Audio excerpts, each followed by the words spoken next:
இந்த கிழங்குகள் எல்லாவற்றிலுமே உண்ட பிறகு என்ன விளைவை உடலில் ஏற்படுத்துகிறது என்றால் அது வாயுவை உண்டு பண்ணும், மந்தத்தை உண்டு பண்ணும்.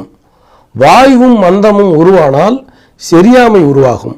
செரியாமை உருவாகி வாயு வயிற்றில் சேர்ந்து அதற்கு பிறகு உடம்பு முழுக்க வலி வருதல், குறிப்பாக மூட்டுக்களில் வலி அதிகமாகுதல், இதெல்லாம் கிழங்குகளை அதிக அளவில் நிறைய எடுத்துக்கொள்கிற போது ஏற்படுவது. அதனால்தான் நாங்கள் சித்த மருத்துவரிடம் வருகிற நோயர்களுக்கு, அதுவும் குறிப்பாக மூட்டு வலி நோயர்களுக்கு கிழங்குகளை தொடவே கூடாது என்ற ஒரு முக்கிய பத்தியத்தை குறிப்பாக நாம் சொல்லுகிறோம். அதற்கு காரணம் வாயுவை உண்டு பண்ணும் கிழங்குகள். இந்த கருணைக்கிழங்கு மட்டும் நார்ச்சத்து உள்ளதால் அபான வாயுவை தூண்டிவித்து வாயுவை உண்டு பண்ணாது. கிழங்குகள் வாயு வந்தால் வெறும் மூட்டு வலி மட்டும்தான் பிரச்சனையா? மூட்டு வலி தொடங்கி இன்றைக்கு மரண பயத்தை உண்டாக்குகிற இதய நோய், மாரடைப்பு நோய் இதனால் வருகிறது என்று இன்றைக்கு நவீன அறிவியல் உலகத்தின்படி அதில் பிளாக்கு, த்ராம்போசிஸ், அத்ரோஸ்குளோரோசிஸ் என்று பல்வேறு நிலைகள் சொல்லப்பட்டாலும் கூட சித்த மருத்துவ அடிப்படையில் வாயுவினாலே உண்டாகிடும் ருத்திர ரோகம் என்று சொல்கிறார்கள். ருத்திரம் என்றால் இருதயம் என்று பொருள்.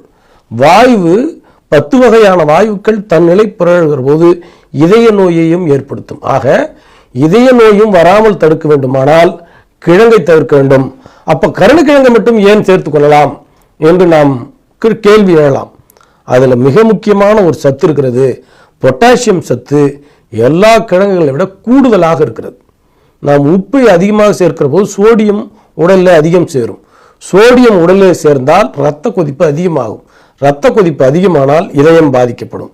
ஆனால் பொட்டாசியம் என்கிற தாது உப்பு உடலில் சேருமானால் அது இந்த சோடியத்தினுடைய அளவை நிதானம் செய்வதோடு மட்டுமில்லாமல் இதயத்தினுடைய தசைகள் சுருங்கி விழிய, அது வலுவடைய உரமாக இதய தசைகள், இதயத்தின் தசைகள், நம்ம சாதாரண தசைக்கும் இதய தசைக்கும் வேறுபாடு உண்டு.